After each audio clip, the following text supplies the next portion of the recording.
What was the true cause of the submarine tragedy of August 12, 2000, and why does almost no one know about it?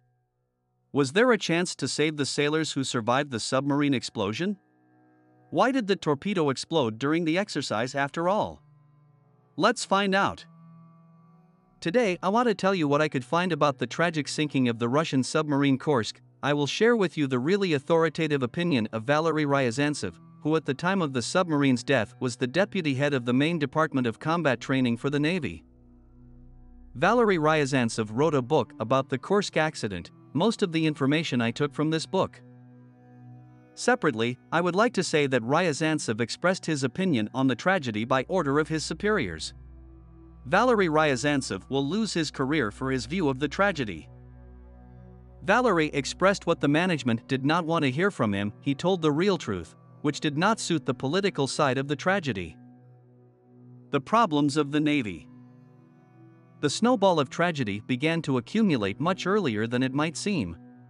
Post-reform Russia was left with a lot of ailments, which played a cruel joke in the whole situation, a banal lack of money, which was badly needed by the Russian Navy.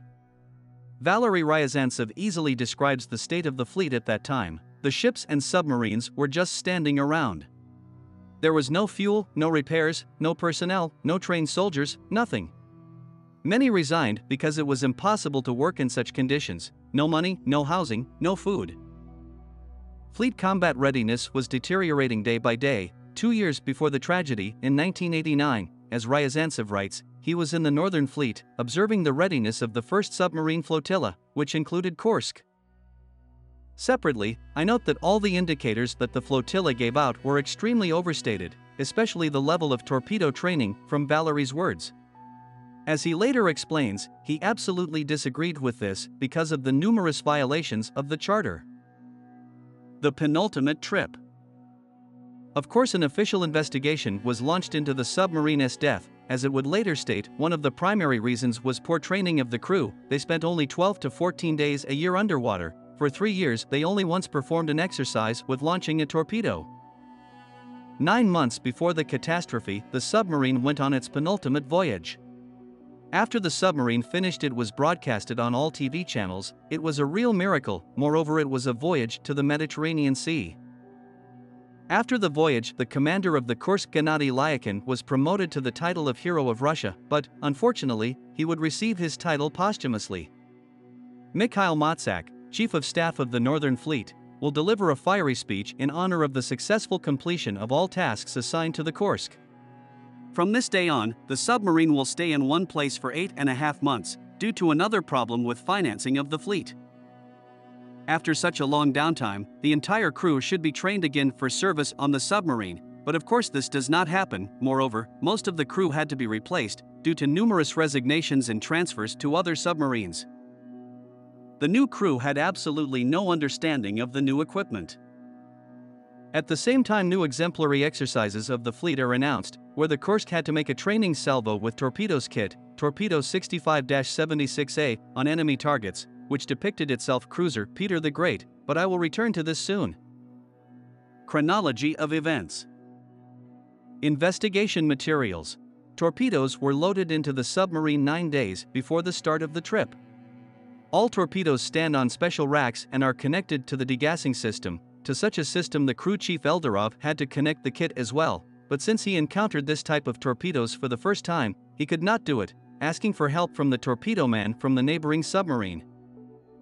Everything was successful, but this once again showed the absolute unpreparedness of the crew. At 10:30 p.m. on August 11th, the Kursk departs from its berth for the last time and sets sail for its last voyage. Along with it, the cruiser Peter the Great, which was carrying the commander of the Northern Fleet, Vyacheslav Popov, and several other target ships, are leaving for the exercise site. According to a clear plan, the time of the attack on August 12 was between 11:40 and 13:20. The Kursk, after being discovered, was to fire a salvo of training torpedoes at the enemy. At 11:30 a.m., the acoustic systems on Peter the Great picked up a noise very similar to an underwater explosion. According to the rules, this is immediately reported to Vyacheslav Popov, but, come to think of it, there was no reaction. The exercise continues. After 1320, Kursk still did not torpedo salvo and did not come in contact. There was no reaction from the command. Vyacheslav Ryazantsev explains that, according to the regulations, the Kursk was obliged to surface within 1 hour, until 1420 maximum, and report on the result of the firing, even if it did not happen. At 1420 nothing was reported. In that case the firing manager should have declared the submarine unsafe. This did not happen. 3 hours later Peter the Great's crew began dropping signal bomb bags, which were a prerequisite for surfacing the submarine, but the Kursk never made contact. There was no response from the command. The submarine was still not declared an emergency. Commander Popov flew away from the cruiser by helicopter, knowing that something was wrong with the submarine. 3 more hours later, aviation was airborne, which found nothing. And only after that, when everyone finally realized that something was not going according to plan, at 23:30, the submarine is declared an emergency. Only 2 days later the information reaches the citizens of the country. The funny thing is that people were told that the Kursk went to the bottom of the sea, but the problem was that the submarines of Project 949 Anti, to which the Kursk belonged, could not go to the bottom because it was not provided for by their design. They said on TV that everyone was alive. People started gathering and demanding the truth. The official version of the tragedy. As the Military Investigation Committee said, the accident was caused by kit torpedoes, which were loaded on the submarine. I'll tell you in plain language what the problem was. You have to learn one factor. Kit is a torpedo, which exploded due to a powerful reaction of hydrogen peroxide with an explosive substance.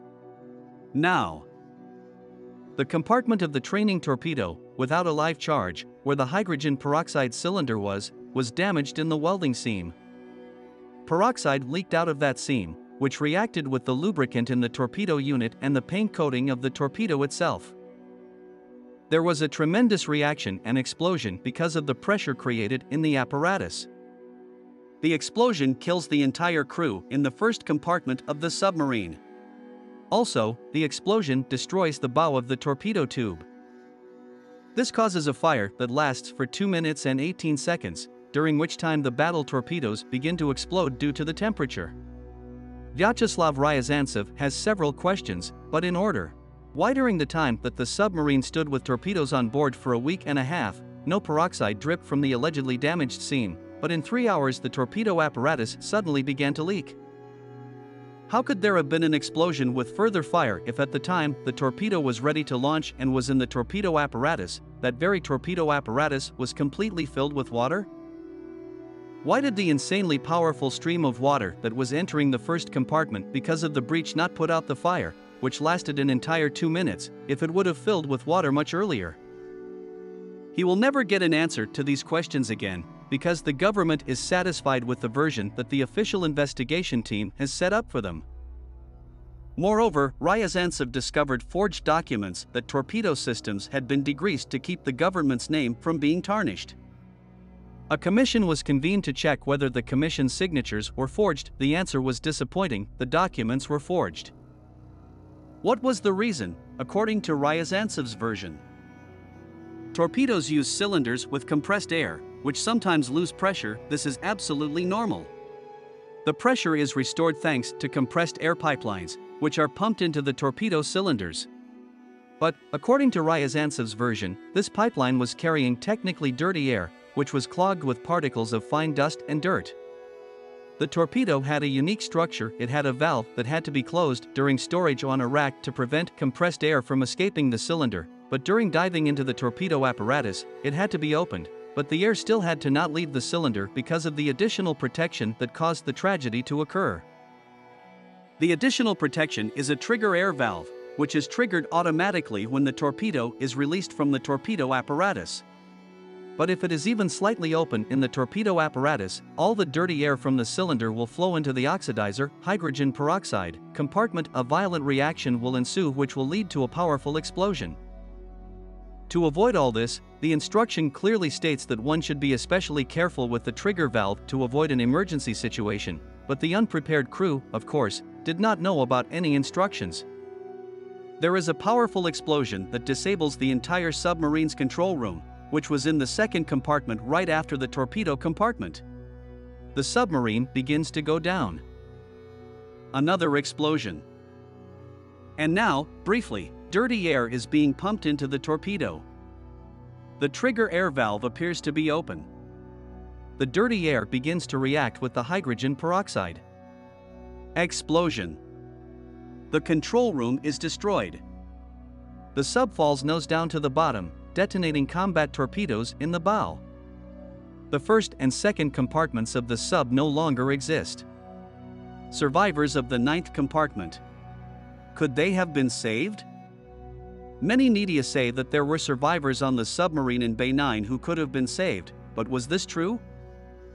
They say that for 2.5 days metal-to-metal impacts were recorded, but Ryazantsev brings clarity to these words. The impact was transmitted by a battery transmitter, on which the clatter of the hammer was recorded. Against the fact that the sailors lived 2.5 days, another fact speaks too few notes. They were found only 3 pieces. Norwegian divers will descend to the sub in 8 days to assist Russia in the rescue operation. No survivors were found. The myth that the submarine crashed into the American one or was hit by it at all. The fact is that the official version of the investigation has no explanation for the dents and scratches on the hull of the submarine. Because of the rumor, many people to this day think that the submarine was sunk by the Americans, but this myth can be easily dispelled. Remember when I said that the sub went nose down and when it touched down, there was another explosion?